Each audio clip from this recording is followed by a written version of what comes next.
Hi అందరికీ welcome to perspective matters toxic movie review. Views అయితే బాగానే వస్తున్నాయి కానీ సబ్స్క్రైబర్లు పెరగట్లేదు. కొంచెం ఛానల్ని సబ్స్క్రైబ్ చేసి పెట్టుకోండి. అలాగే వీడియోని చివరి వరకు చూసి నచ్చితే ఖచ్చితంగా లైక్ చేయండి. ఈ సినిమా స్టోరీ మొత్తం ఏంటంటే 1920 నుంచి 1970 మధ్యలో ఉంటుంది. రాయా అనే ఒక గ్యాంగ్స్టర్ కి ఒక అక్క ఉంటుంది, అలాగే ఒక కొడుకు కూడా ఉంటాడు. మెయిన్ గా ఈ మూడు క్యారెక్టర్స్ మధ్య జరిగే స్టోరీయే టాక్సిక్. అయితే రాయా అనే తమ్ముడు క్యారెక్టర్, ఆ తమ్ముడు కొడుకు క్యారెక్టర్, ఈ రెండు యష్ ప్లే చేశారు. అయితే ఆ మూడు క్యారెక్టర్స్ చుట్టూ రాసుకున్న కథ ఏదైతే ఉందో ఆ కథని మనం లైఫ్ లో ఏ నిర్ణయం తీసుకున్నా సరే ఆ తర్వాత వచ్చే కాన్సిక్వెన్సెస్ కి పూర్తి రెస్పాన్సిబిలిటీ మనమే అనే బేస్ లైన్ మీద ఆధారపడి అయితే రాసుకున్నారు. ఇంకా ఈ సినిమాలో పాజిటివ్స్ విషయానికి వస్తే ఫస్ట్ పాజిటివ్ పాయింట్ ఏంటంటే ఈ సినిమా స్టోరీ. ఒక 2 ఫైట్ సీక్వెన్స్లు పక్కన పెడితే ఈ సినిమా స్టోరీ కథ రూపంలో చదవడానికి కానీ లేదంటే ఎవరైనా చెప్పేటప్పుడు స్టోరీలో వినడానికి మాత్రం చాలా బాగుంటుంది. నెక్స్ట్ పాజిటివ్ పాయింట్ ఏంటంటే సినిమాటోగ్రఫీ అండ్ ఆర్ట్ వర్క్. అంటే ఆ ఓల్డ్ పీరియాడిక్ ఫీల్ క్రియేట్ చేయడంలో ఆర్ట్ డిపార్ట్మెంట్ అనేది కంప్లీట్ గా సక్సెస్ అయ్యింది. ఇంకా సినిమాటోగ్రఫీ విషయానికి వస్తే ఫస్ట్ ఫ్రేమ్ నుంచి లాస్ట్ ఫ్రేమ్ వరకు అన్ని ఫ్రేమ్స్ చాలా బాగుంటాయి. అంటే ఆ రాయల్ లుక్ కానీ లేదంటే గ్రాండియర్ కానీ ప్రతి ఫ్రేమ్ లో ఉట్టి పడతా ఉంటుంది. అలాగే కాస్ట్యూమ్స్ కూడా చాలా బాగున్నాయి.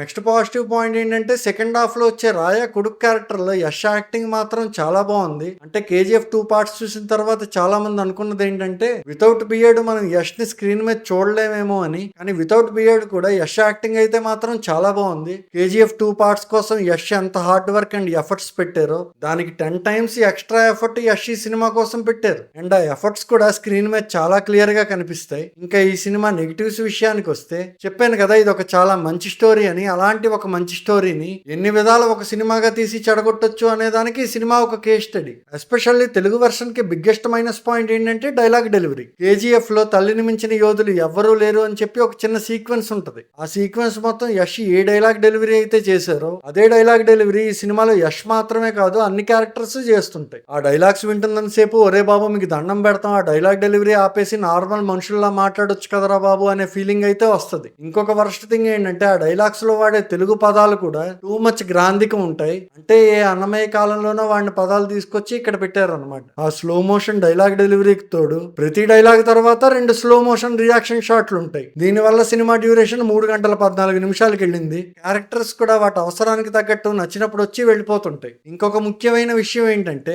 ఒక గ్యాంగ్స్టర్ అన్నాక వాడి మీద డిఫరెంట్ గ్యాంగ్స్ అనేవి దాడి చేస్తూ ఉంటాయి. వాళ్ళు అసలు ఎందుకు దాడి చేశారు అనే విషయం వాళ్ళకి తెలియదు, మనకు అర్థం కాదు. వాళ్ళెవరు ఎందుకు దాడి చేశారు అని తెలుసుకునే ప్రయత్నం కూడా చేయడు యష్ సినిమాలో. ఇంకొక వరస్ట్ థింగ్ ఏంటంటే అవుట్డోర్ సీన్స్ లో 99.5% గ్రీన్ మ్యాట్ వేసి ఆర్టిఫిషియల్ స్కైయే పెట్టారు. అంటే ఆ ఆకాశం, సూర్యుడు, చంద్రుడు, మేఘాలు ఇవన్నీ ఆర్టిఫిషియల్ అని మనకు క్లియర్ గా అర్థమైపోతుంటది. ఇంకా ఓవరాల్ గా టాక్సిక్ అనే సినిమా ఎలా ఉంది అని నన్ను అడిగితే KGF లో వర్కౌట్ అయింది కదా అని చెప్పి అదే క్యారెక్టరైజేషన్ ని అదే సెటప్ ని ప్రతి సినిమాలో పెడతామంటే మాత్రం కష్టం. పర్సనల్ గా నాకైతే ఈ సినిమా అస్సలు నచ్చలేదు. మరో సినిమా రివ్యూతో మళ్ళీ కలుద్దాం. Until then by.